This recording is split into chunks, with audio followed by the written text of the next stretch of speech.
একবার ভাবো, যদি 3 বছরের জন্য বিদ্যুৎ চলে যায় তাহলে পৃথিবীটা কেমন হবে।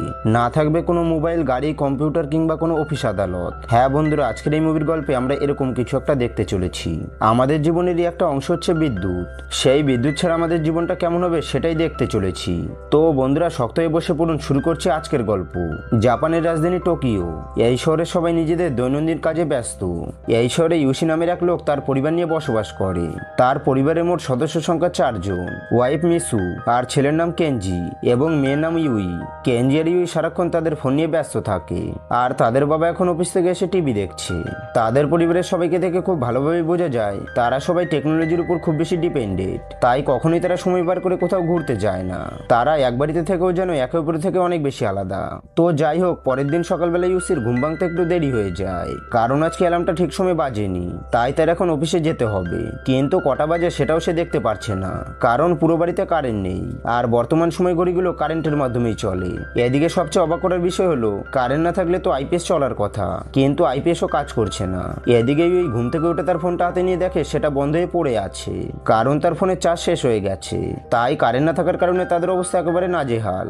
ইউসি এই অবস্থা দেখে বিদ্যুৎ অফিসে ফোন করার চেষ্টা করে, কিন্তু সে ফোন করতে ব্যর্থ হয়, কারণ এটাও তো কারেন্টেই চলে। এরপর ছেলেমেয়েরা স্কুলের উদ্দেশ্যে বেরিয়ে পড়ে, আর তাদের বাবা অফিসের উদ্দেশ্যে। কিন্তু তারা রুম থেকে বেরোয় লিফটের কাছে এসে দেখে সেখানে অনেক মানুষের ভিড় জমে আছে। তারা সেখানে এসে জানতে পারে শুধু তাদের অ্যাপার্টমেন্টই না, বরং পুরো বিল্ডিং এ সারা রাত কারেন্ট নেই।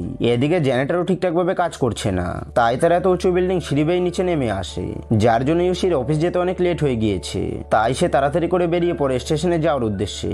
কিন্তু সেখানে গিয়ে ঘটে আরেক বিপদ। সে দেখতে পায় সেখানে প্রচুর মানুষের ভিড়, কারণ কোনো ট্রেন চলছে না। খোঁজ নিয়ে জানা যায় কোনো ট্রেনই তাদের গন্তব্যস্থল থেকে আসতে পারেনি। সেই জন্য সেগুলো শহরের বিভিন্ন জায়গায় থেমে আছে। কিন্তু কি আর করা যাবে, অফিসে তো যেতেই হবে। তাই সে বাসের উদ্দেশ্যে আবারও সেখান থেকে হাঁটতে শুরু করে। কিন্তু এখানে আসার পরও সে একই অবস্থা দেখতে পায়, ইলেকট্রিক কিংবা বিদ্যুৎ ছাড়া সেগুলো চলছে না। তাই কোনো উপায় না পেয়ে ইউসিকে পায়ে হেঁটেই অফিসের দিকে যেতে হচ্ছে। এত কিছুর ভেতরে শুধুমাত্র ইউই স্কুলের দিকে যাচ্ছিল, কারণ সে সাইকেলে করে স্কুলে যাতায়াত করে। সে যাওয়ার সময় হঠাৎ করে সাইকেলটা থামিয়ে চারপাশের দৃশ্য দেখতে থাকে। শহরের এরকম অবস্থা সে আগে কোনোদিনও এরকম দেখেনি। আশেপাশের মধ্যে কেমন যেন একটা অস্থিরতা কাজ করছে। এদিকে আবার এক মজার ঘটনা, কোটি কোটি টাকা দামের গাড়ি থাকা সত্ত্বেও কিছু মানুষের নজর পড়ে ইউই সাইকেলের উপর। তাই তারা অনেক টাকা অফার করে সাইকেলটা তার কাছ থেকে নিতে চায়। তো যাই হোক, অন্যদিকে হেঁটে হেঁটে ইউসি অফিসে চলে আসে, আর সে মনে মনে ভাবে তারই হয়তো অফিসে আসতে দেরি হয়েছে। কিন্তু না, সে অফিসের সামনে গিয়ে দেখতে পায় সবারই একই অবস্থা। এদিকে আবার অফিসের দরজা অটো সিস্টেমে খুলি, তাই কারেন্ট না থাকার জন্য দরজাগুলো খুলছিল না। এই জন্য বাধ্য হয়ে তারা দরজাটাকে ভেঙে ফেলে, আর তারপর অফিসের ভিতরে প্রবেশ করে। তবে অফিসে ঢুকেও তেমন কোনো লাভ হয় না, কারণ কারেন্ট না থাকায় অফিসের সব কম্পিউটারগুলো বন্ধ হয়ে পড়ে আছে, আর অফিসের কাজগুলো তো কম্পিউটারেই করা হয়। এদিকে আবার আইপিএসও কাজ করছে না। তাই ইউসির অফিসের অবস্থাও ভালো না। সেই জন্য সবাই কাজ ছাড়াই উদাস মনে বসে আছে। অন্যদিকে বিদ্যুৎ অফিস থেকে এখনো পর্যন্ত কোনো কিছুই জানানো হয়নি। তাই সবার মনে একটাই প্রশ্ন, আইপিএস জেনারেটর কেন কাজ করছে না। তবে সবাই খুবই আশাবাদী যে রাতের মধ্যে সবকিছু আবারও স্বাভাবিক হয়ে যাবে। অফিসের পুরো কাজ যেহেতু কম্পিউটারই করতে হয়, তাই অফিসের বস আজকের দিনের জন্য অফিস ছুটি দিয়ে দেয়। এদিকে অফিস থেকে বের হয়ে ইউসি দেখতে পায় রাস্তায় কোনো যানবাহন নেই। তাই সে একটা সাইকেল কেনার সিদ্ধান্ত নেয়। কিন্তু সাইকেলের দোকানে গিয়ে সে দেখতে পায় সাইকেলের দাম একেবারে আকাশ ছোঁয়া। এখন একটা সাইকেলের যেই দাম, সেই দামে আগে 3টে সাইকেল কেনা যেত। কিন্তু এখন যেমন পরিস্থিতি, তাই ইউসিকে বাধ্য হয়ে একটা সাইকেল কিনতে হয়। এরপর দেখতে দেখতে রাত নেমে আসে, কিন্তু এখনো কারেন্ট আসেনি। এদিকে অফিস থেকে আবার জানিয়ে দেওয়া হয় যতদিন পর্যন্ত কারেন্ট আসছে ততদিন পর্যন্ত অফিস বন্ধ থাকবে।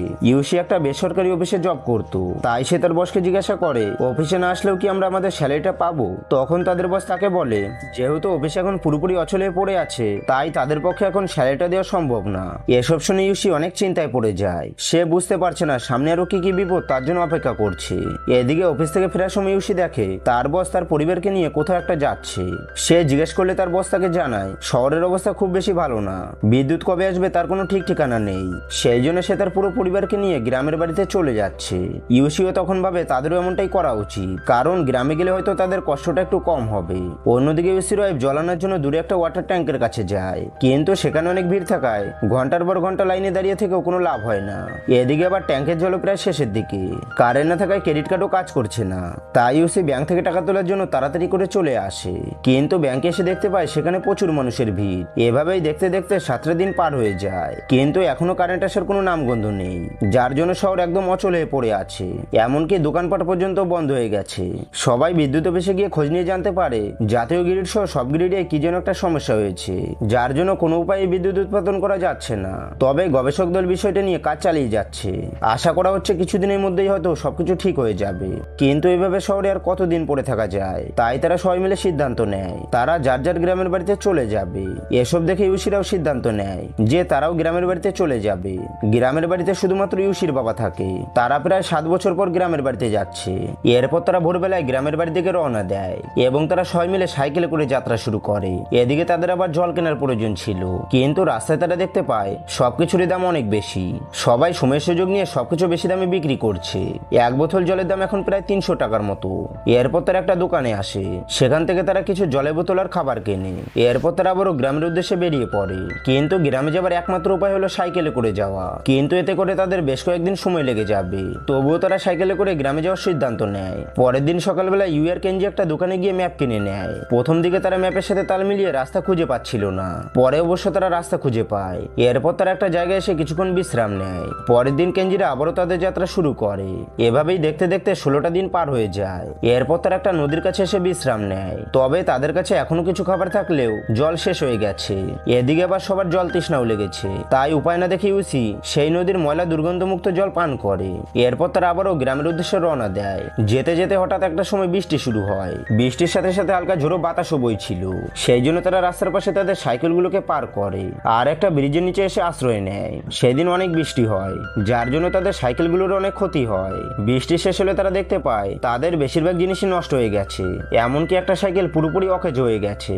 এমনকি তাদের কাছে যে খাবারগুলো ছিল সেগুলো নষ্ট হয়ে গেছে। এভাবেই দেখতে দেখতে 22টা দিন পার হয়ে যায়। এরপর তারা গ্রামে যাওয়ার সময় তাদের এক পরিবারের সাথে পরিচয় হয়। এই পরিবারের সবাই আবার আয়ুর্বেদের বেশ ভালো ব্যবহার জানে। পরিবারের একজন তাদেরকে বলে বন জঙ্গলে এমন কিছু গাছ আছে যেগুলো সিদ্ধ করে খাওয়া যায়, সেই সাথে ওই গাছপালার অনেক গুণও রয়েছে।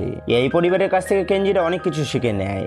এই যেমন জল কিভাবে ফিল্টার করতে হয়, কিভাবে অনেকদিন পর্যন্ত খাবার সংরক্ষণ করতে হয়, এইসব আর কি। এরপর তারা আবারও তাদের গন্তব্যের উদ্দেশ্যে বেরিয়ে পড়ে। এভাবে আরো কয়েকটা দিন কেটে যায়। 43তম দিনে তারা একটা বাজারের কাছাকাছি চলে আসে। সেখানে গিয়ে তারা দেখতে পায় ভালো খাবারের ব্যবস্থা রয়েছে। নদীর বিভিন্ন প্রজাতির মাছ সেখানে রান্না করা হয়েছে। এটা দেখে কেনজিরা খুব আনন্দের সাথে লাইনে দাঁড়িয়ে পড়ে। কিন্তু সময় খারাপ হলে সব দিকেই খারাপ যায়, কারণ তাদের সময় আস্তে আস্তে সব খাবার শেষ হয়ে যায়। ইউসি দোকানদারকে অনেক অনুরোধ করে তাদের জন্য মাছ রান্না করার জন্য, এমনকি তার হাত পা পর্যন্ত ধরে। কিন্তু আজকের জন্য যত মাছ আনা হয়েছিল সেগুলো সব শেষ হয়ে গিয়েছে। তাই দোকানদারেরও কোনো কিছু করার নেই। তবে এই মুহূর্তে তাদের একটু ভালো খাবারের প্রয়োজন। তাই তারা একটা ক্ষেতের কাছে আসে। তারা খিদের জ্বালায় এতটাই কাতর হয়ে গিয়েছে, যার জন্য সেখানে থাকা পোকামাকড় খাওয়ার সিদ্ধান্ত নেয়। ঠিক তখনই হঠাৎ করে ইউসি দেখতে পায় সেখানে একটা শূকর রয়েছে। সেই জন্য তারা সবাই মিলে সেটাকে ধরার চেষ্টা করে। অনেক চেষ্টার পরে ইউসি সেই শূকরটাকে মেরে ফেলতে সক্ষম হয়, কিন্তু তারা সেটাকে মারতে পারলেও সেটার মাংস বের করতে পারছিল না। তখন সেখানে একজন বৃদ্ধ লোক আসে আর তিনি তাদেরকে শূকরটা কাটতে সাহায্য করে, কিন্তু তার বিনিময়ে তাকে কিছু মাংস দিতে হবে। এই লোকটা ছিল এখানকারই একজন কৃষক আর একটু পাশেই তার বাড়ি। তাই তিনি ইউসিদেরকে সাহায্য করে এবং তার বাড়িতে নিয়ে আসে। ইউসির এই লোকটার বাড়িতে এসে কল দেখতে পেয়ে জল খাবার জন্য তাড়াতাড়ি করে কলের কাছে চলে আসে, কারণ তারা প্রায় 2 মাস পর এরকম মিষ্টি জল খাচ্ছে। এরপর তাদেরকে বৃদ্ধ লোকটা খাবার খেতে দেয়। এতদিন পর ভালো ভালো খাবার খেতে পেরে তারা সবাই খুবই খুশি হয়। এভাবেই তারা 1 সপ্তাহ ওই লোকটার বাড়িতে কাটিয়ে দেয়। কিন্তু এবার তাদের যাওয়ার সময় হয়েছে। যাওয়ার সময় ওই বৃদ্ধ লোকটা তাদেরকে বেশ কিছু খাবার দিয়ে দেয়। এরপর তারা ধীরে ধীরে সাইকেল চালিয়ে যাওয়ার পর তারা একটা বিলের কাছে চলে আসে। কিন্তু এই বিলের উপরে কোনো ব্রিজ না থাকায় তারা সেটা পার হতে পারে না। কিন্তু এই বিলটা পার না হতে পারলে তারা তাদের গ্রামে যেতে পারবে না। আসলে তারা যে ম্যাপটা ফলো করে এসেছে সেটা অনেক পুরনো, সেই জন্য ওই ম্যাপে এই বিলের কোনো চিহ্ন উল্লেখ করা নেই। কিন্তু তবুও তাদের এই বিলটা পার হতে হবে। তাই তারা সবাই মিলে একটা ভেলা বানানোর চেষ্টা করে। একটা সময় পরে তারা বেশ কিছু কাঠ ও বিভিন্ন জিনিসের সাহায্যে একটা ভেলা বানিয়ে ফেলে আর এই ভেলাতে করে তারা বিলটা পার হবার চেষ্টা করে। একটা সময় পরে তারা বিলের উপরে চলে আসে, কিন্তু এখনো তাদের কাজ শেষ হয়নি, কারণ বিলের উপরে তাদের সাইকেলগুলো রয়েছে যেগুলো তাদেরকে নিয়ে আসতে হবে। সেই জন্য ইউসি তার ছেলেকে সাথে নিয়ে আবার ওই বিলের উপরে যায়। ঠিক তখনই একটা দুর্ঘটনা ঘটে। প্রচন্ড বৃষ্টির কারণে ভেলাটা ভেঙে যায় আর এই কারণে ইউসি জলের মধ্যে ডুবে যায়। যদি ইউসি সাঁতার পারত, কিন্তু তার সত্ত্বেও তাকে কোথাও খুঁজে পাওয়া যাচ্ছিল না। এদিকে বৃষ্টি থেমে গেলে তাকে বিভিন্ন জায়গায় খোঁজা হয়, কিন্তু অনেক খোঁজাখুঁজি করে কেনজি শুধু তার বাবার পরা চুলটা খুঁজে পায়। সেই জন্য তারা ধরে নেয় তাদের বাবা জলে ডুবে মারা গেছে, যার জন্য তারা সবাই অনেক কষ্ট পায়। তাদের সাথে এমনটা হবে তারা কোনোদিনও কল্পনা করতে পারেনি। এরপর তারা মন খারাপ করে আবারও চলতে শুরু করে। এভাবেই 94টা দিন পার হয়ে যায়। এখন তারা একটা রেল লাইন ধরে এগোচ্ছে। এই সময় হঠাৎ করে তাদের উপর কিছু কুকুর হামলা করে।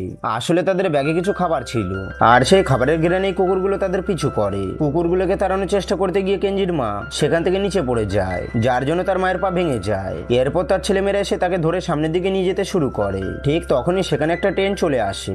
এই ট্রেনটা আসলে কয়লা দিয়ে চলে। অনেক আগে থেকেই জাপানে এই ট্রেনগুলো চলাচল করতো। কেঞ্জিরা এই ট্রেন দেখে অবাক হয়ে যায়। এরপর তারা এই ট্রেনে করে গ্রামের দিকে যেতে শুরু করে।